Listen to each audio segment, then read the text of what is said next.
హైదరాబాద్ లో బతకాలంటే ఏదో కుటుంబంతో ఆదివారం వచ్చిందంటే ఓ గార్డెన్కి పోయినా పార్కుకు పోయినా లేదా ఇక్కడ హోటల్పై తిందామన్నా దేవుని గుళ్ళపై మొక్కుదామన్నా కూడా భయం ఉండేది. భర్తను బయటికి పంపేటప్పుడు భార్య అనేది అయ్యా జాగ్రత్త అయ్యా ఎక్కడ బాంబులు పేరుతో జాగ్రత్త అని చెప్తుంది. పిల్లలు కొడుకులు బయటికి పోయినప్పుడు కూడా చెప్పేది. మీకు ఇప్పుడే గుర్తుందని మన సెక్రటరీ ముందు లుంబిని పార్క్ ఉంటుంది. లుంబిని పార్కులో ఆటలాడుకునేటువంటి పిల్లలు వాళ్ళ తల్లులు బాంబులు పేలిపోతే కంటాలు వెళ్ళిపోయాయి, ముండాలు తెగిపడ్డాయి, అభయాలు దొరకకుండా పోయి మొత్తం హైదరాబాద్ అంతా తలడిపోయి గోకుల్ చాట్ అనే కోటి దగ్గర అక్కడ గప్చుప్పులు అమ్ముకుంటుంది. చిన్న చిన్న వ్యాపారం చేస్తున్న దగ్గర పిల్లలపై తింటుంటే ప్రజలపై తింటుంటే బాంబులు పేలిపోయి ఇప్పటికీ చనిపోయిన వాళ్ళు చనిపోయారు.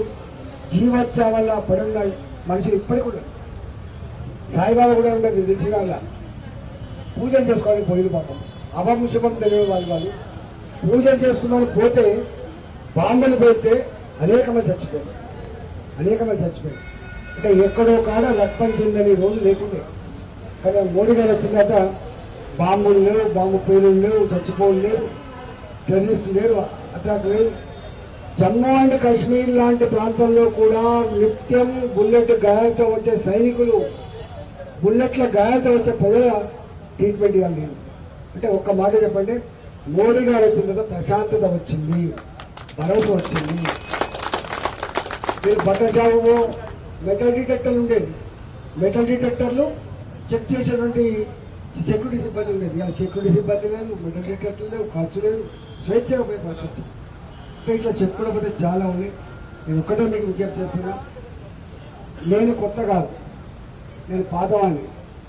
14 ఏళ్ళు తెలంగాణ ఉద్యమంలో మీ కళ్ళ ముందు ప్రతి నిత్యం కనబడే బిడ్డ. నేను ఎక్కడ వంట వార్త జరిగినా, ఎక్కడ రాస్తా రోకం జరిగినా, ఎక్కడ జైళ్ల పాలైనా కూడా మేమంతా తెలంగాణ ప్రజల్ని ఐక్యం చేసి ముందుకు నడిపించడంలో శాసనసభలో ఆనాడు ఆంధ్ర పాలకులకు వ్యతిరేక కొట్లాడలో మా పాత్ర ఏందో కూడా మీకు తెలుసు.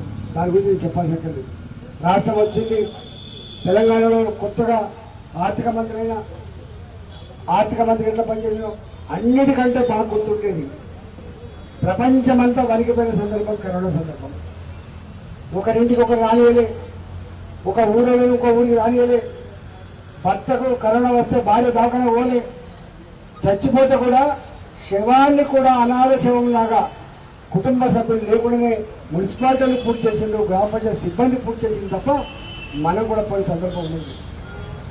కష్టకాలంలో నేను అంత దురదృష్టమైన బాధాకర సన్నివేశంలో నాలాంటి వాడిని కరోనా పేషెంట్ల మధ్య ఉండి వాళ్ళకు దవాఖానాలు, వాళ్ళకు ఆక్సిజన్ అవసరం పడితే, వాళ్ళకు మందులు అవసరం పడితే, వాళ్ళకు డాక్టర్లు అవసరం పడితే, వాళ్ళ ట్రీట్మెంట్ అవసరం పడితే వాళ్ళ మధ్య ఉండి ధైర్యం ఇచ్చి కాపాడిన వ్యక్తిని ఆనాడు కరోనా మంత్రి.